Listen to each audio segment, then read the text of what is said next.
Romeo के नाम पौलुस प्रेरित की पत्री 7वां अध्याय। हे भाइयों, क्या तुम नहीं जानते, मैं व्यवस्था के जानने वालों से कहता हूं कि जब तक मनुष्य जीवित रहता है तब तक उस पर व्यवस्था की प्रभुता रहती है, क्योंकि विवाहिता स्त्री व्यवस्था के अनुसार अपने पति के जीते जी उससे बंधी है। परंतु यदि पति मर जाए तो वह पति की व्यवस्था से छूट गई। सो यदि पति के जीते जी वह किसी दूसरे पुरुष की हो जाए तो व्यभिचारिणी कहलाएगी, परंतु यदि पति मर जाए तो वह उस व्यवस्था से छूट गई, यहां तक कि यदि किसी दूसरे पुरुष की हो जाए तो भी व्यभिचारिणी न ठहरेगी। सो हे मेरे भाइयों, तुम भी मसीह की देह के द्वारा व्यवस्था के लिए मरे हुए बन गए कि उस दूसरे के हो जाओ जो मरे हुओं में से जी उठा, ताकि हम परमेश्वर के लिए फल लाएं।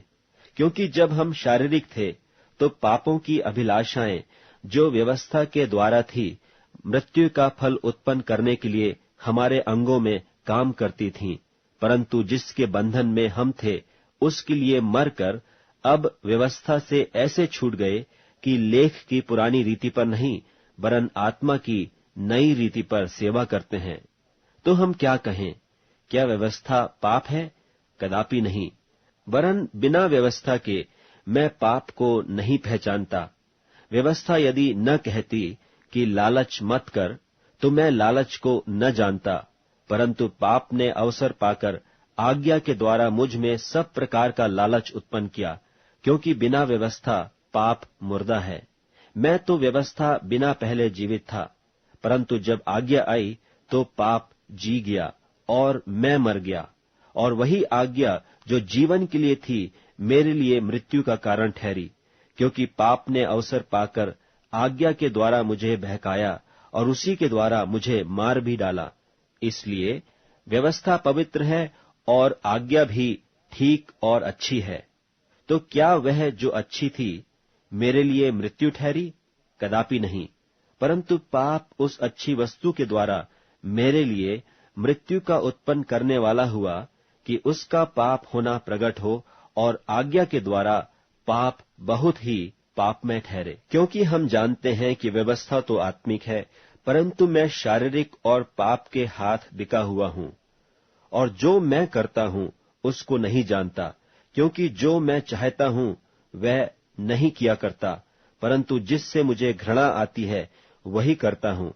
और यदि जो मैं नहीं चाहता वही करता हूं तो मैं मान लेता हूं कि व्यवस्था भली है।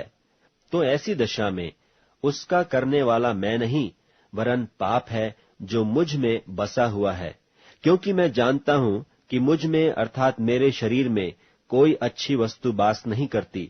इच्छा तो मुझ में है, परंतु भले काम मुझसे बन नहीं पड़ते। क्योंकि जिस अच्छे काम की मैं इच्छा करता हूं वह तो नहीं करता, परंतु जिस बुराई की इच्छा नहीं करता वही किया करता हूं। परंतु यदि मैं वही करता हूं जिसकी इच्छा नहीं करता, तो उसका करने वाला मैं न रहा, परंतु पाप जो मुझ में बसा हुआ है। सो मैं यह व्यवस्था पाता हूं कि जब भलाई करने की इच्छा करता हूं तो बुराई मेरे पास आती है। क्योंकि मैं भीतरी मनुष्यत्व से तो परमेश्वर की व्यवस्था से बहुत प्रसन्न रहता हूं, परंतु मुझे अपने अंगों में दूसरे प्रकार की व्यवस्था दिखाई पड़ती है, जो मेरी बुद्धि की व्यवस्था से लड़ती है और मुझे पाप की व्यवस्था की बंधन में डालती है जो मेरे अंगों में है। मैं कैसा अभागा मनुष्य हूं! मुझे इस मृत्यु की देह से कौन छुड़ाएगा? मैं अपने प्रभु यीशु मसीह के द्वारा परमेश्वर का धन्यवाद करता हूं। निदान मैं आप बुद्धि से तो परमेश्वर की व्यवस्था का, परंतु शरीर से पाप की व्यवस्था का सेवन करता हूं।